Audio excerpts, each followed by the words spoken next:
Hello ફૂડી friends, ક્રિષ્ટકા kitchen ખજાનામાં તમારું સ્વાગત છે. આજે આપણે બનાવીશું ઓટ્સ ખીચડી. તો ચલો ફટાફટ રેસીપી જોઈ લઈએ અને રેસીપીની સાથે સાથે ઓટ્સની વિશે થોડી વાતો કરીએ. જો તમને મારા વિડીયોઝ પસંદ આવતા હોય તો લાઈક કરો, શેર કરો અને સબસ્ક્રાઈબ કરો. તો સૌથી પહેલાં આપણે ઓટ્સ વિશે જાણીશું. ઓટ્સ એ બેઝિકલી જવના દલિયા અથવા તો ફાડા કહી શકાય. માર્કેટમાં અલગ અલગ પ્રકારના ઓટ્સ મળે છે. જનરલી 7 થી 8 પ્રકારના ઓટ્સ મળે છે અને ઘણી બધી ફ્લેવર્સમાં પણ આપણને ઓટ્સ મળી જાય છે. પણ યુઝ્યુઅલી આપણે 2 જાતના ઓટ્સ આપણે યુઝ કરતા હોઈએ છીએ. તો સૌથી પહેલાં આ છે રોલ્ડ ઓટ્સ, જેનો આજે આપણે ઉપયોગ કરીને સરસ એવી વેજીટેબલ ઓટ્સની ખીચડી બનાવવાના છે. અને બીજા ઓટ્સ છે આ ક્વિક ઓટ્સ, જેને ઇન્સ્ટન્ટ ઓટ્સ પણ કહેવાય છે. એ રોલ ઓટ્સ કરતાં નાની સાઇઝમાં આવે છે. કયા ઓટ્સનો ઉપયોગ કઈ રેસીપીમાં કરવો એ જોઈ લઈએ. તો સૌથી પહેલાં છે ક્વિક ઓટ્સ. તો આપણે પોરેજ બનાવતા હોઈએ, ખીર બનાવતા હોઈએ, કોઈ પણ ડેઝર્ટમાં યુઝ કરતા હોઈએ, ઓટ્સનો લોટ બનાવીને કૂકીઝ કરતા હોઈએ, અથવા તો કોઈ પણ ડેઝર્ટની અંદર આપણે ઓટ્સનો યુઝ કરવો હોય તો આપણે ક્વિક ઓટ્સ અથવા તો ઇન્સ્ટન્ટ ઓટ્સનો યુઝ કરવો.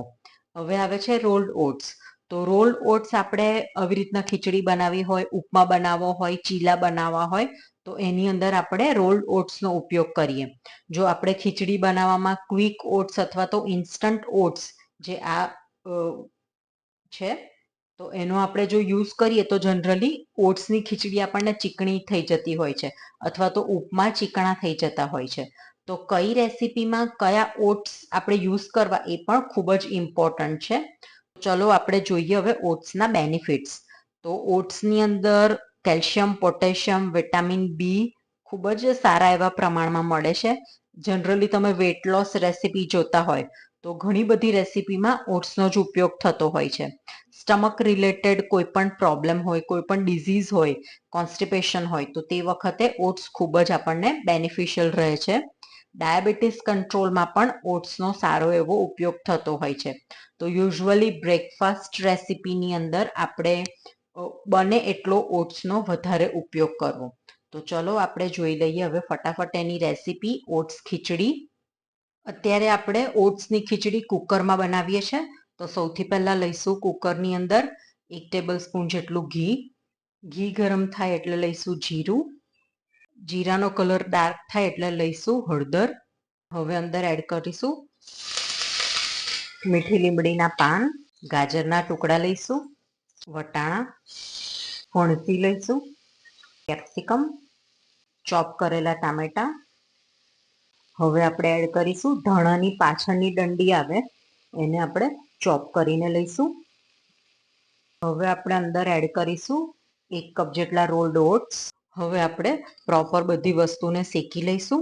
ધાણાની પાછળની ડંડી નાખવાથી ખૂબ જ સરસ ફ્લેવર આવે છે અને ધાણાની પત્તીનો ભાગ આપણે જ્યારે ખીચડી રેડી થશે ત્યાર પછી આપણે યુઝ કરીશું. તમે આની અંદર ચોપ કરેલી કોબીજ છે, ફ્લાવર છે, ડુંગળી છે, તમારા પસંદના કોઈ પણ વેજીટેબલ અંદર એડ કરીને પણ ખીચડી બનાવી શકો છો. ઓટ્સ સરસ સતળાઈ ગયા છે. હવે એડ કરીશું મીઠું, લાલ મરચું પાવડર.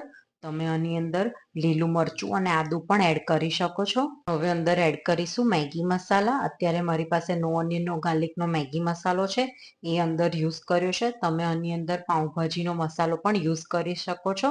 હવે આપણે બધા મસાલાને સાંતળી લઈશું પ્રોપર. અત્યારે હું કુકરમાં ખીચડી બનાવી રહી છું, પણ તમે ઓપન પેનની અંદર પણ ઓટ્સની ખીચડી બનાવી શકો છો.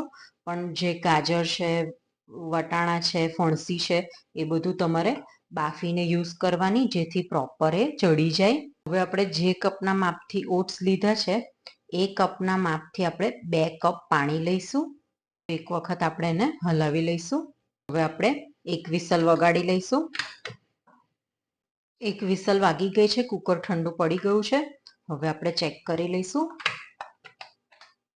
ખૂબ જ સરસ કલરફુલ, ફ્લેવરફુલ આપણી ઓટ્સ ખીચડી રેડી છે. એક વખત આપણે એને હલાવી લઈશું.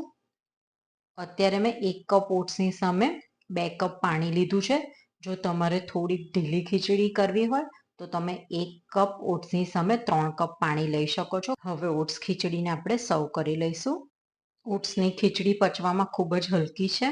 નાના છોકરાથી માંડીને મોટા પણ એને ઇઝીલી ખાઈ શકે છે. તો રેડી છે આપણી ઓટ્સની ખીચડી. ઉપર એડ કરીશું ધનિયા પત્તી.